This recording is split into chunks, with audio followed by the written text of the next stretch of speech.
So you might ask me, Swaminatha, now we are householders, right? We have homes to maintain. I have my furniture to maintain. I have to keep my property. I have to keep my possessions. I have to keep my food. How can you expect me to let rodents run around the house, let cockroaches here and there, right? And how can you expect us to live like that? See, this is the thing. This teaching is to help you to attain Nibbana. It's not about how you can live a happy life on this planet. Not entirely about that. If your question is how you can coexist with other sentient beings and have your part and have your say and have your home, your house, ultimately all these your things are all fabrications of the mind, aren't they anyway? What's your house? Your house does not know that it's yours. The rats don't know that it's yours. They think it's their house, don't they? So whose house is it then? Just because you have a deed that was registered at the land registry or wherever that says that this is your house, perhaps the rats have their own. Maybe they've paid their stamp duty as well somewhere. How do you know? And you ask the cockroaches, they will say that it's their house. Ask your dog whether they live in your house or you live in theirs.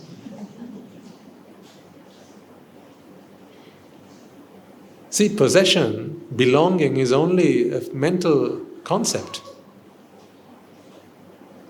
It's only a mental concept. So whenever you tell yourself that this is my house, my rules, and I have to be able to live the way I want,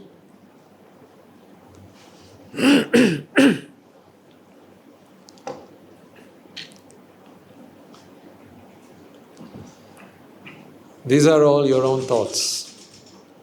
It's only valid in your own little world. The universe is not kind to you, not when you start thinking like that.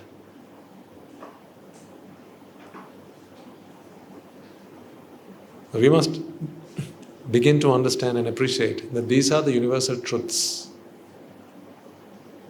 Just because you think something is true doesn't make it a universal truth.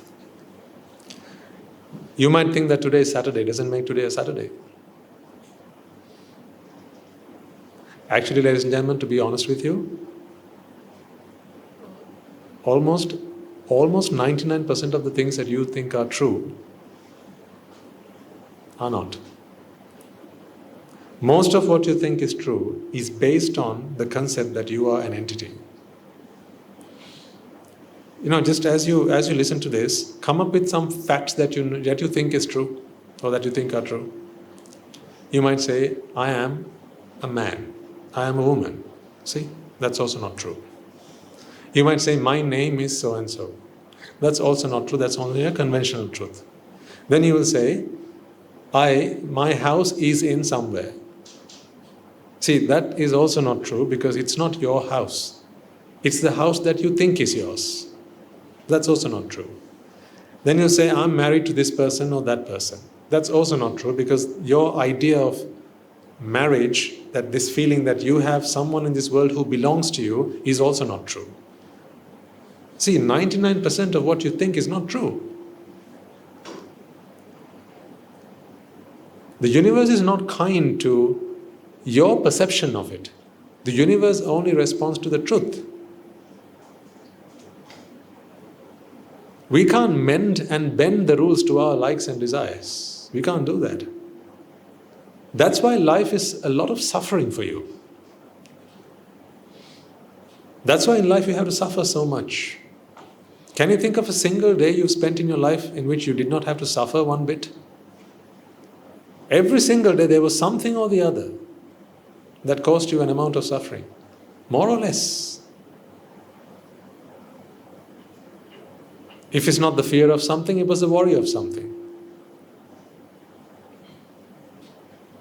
Or you grieved losing something. Or it was stress. Or it was anxiety. Or it was disappointment. Something or the other always takes over.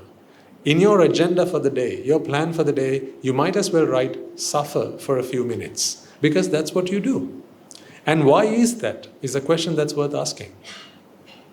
Why is it that there's never been a day throughout my life where I did not have to suffer at all? Why wasn't there a single day I didn't have to suffer at all? That is because you are always at odds with nature.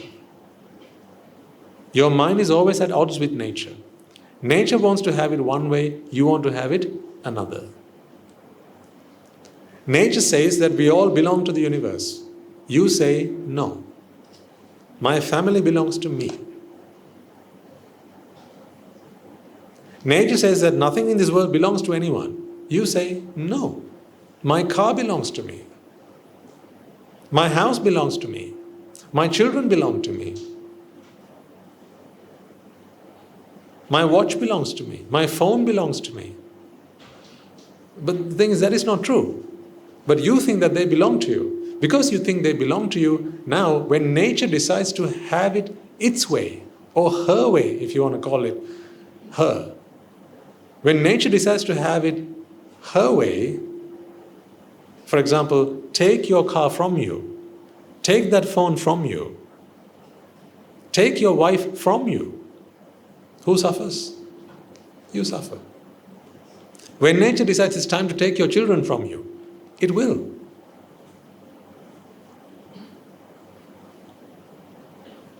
Didn't nature decide when it was time to take your parents away from you? How much protesting stopped it from doing it? Was there anything you could do to stop that from happening? When it decided it was time to take your mother from you, didn't nature do it? When nature decided that it was time your father got a cancer, didn't nature have it its own way? When nature decided that it was time your mother was paralyzed, didn't nature have it its own way? What were you able to do in that situation? The best you could have done was carry her to the hospital and try and show her to the doctors and maybe try and get some treatment. Even then, only if it was nature's will, only if it was nature's will that your mother was to recover, could you have done something to regain her health. Whereas if that was not in nature's plan, no matter how much you try, no matter what effort you exert, that would not have been possible. That's why sometimes the best doctors in the world cannot save some people. That's why some of the best doctors in the world cannot help you recover from some illnesses. You might wonder, how come two people who have the same illness, one is recovered, the other isn't, sometimes treated by the same doctor? That may be because nature does not have a plan in place for your recovery. Nature's plan is a different one. So the day that we choose to let nature have its way is the day that nature will let you be at peace.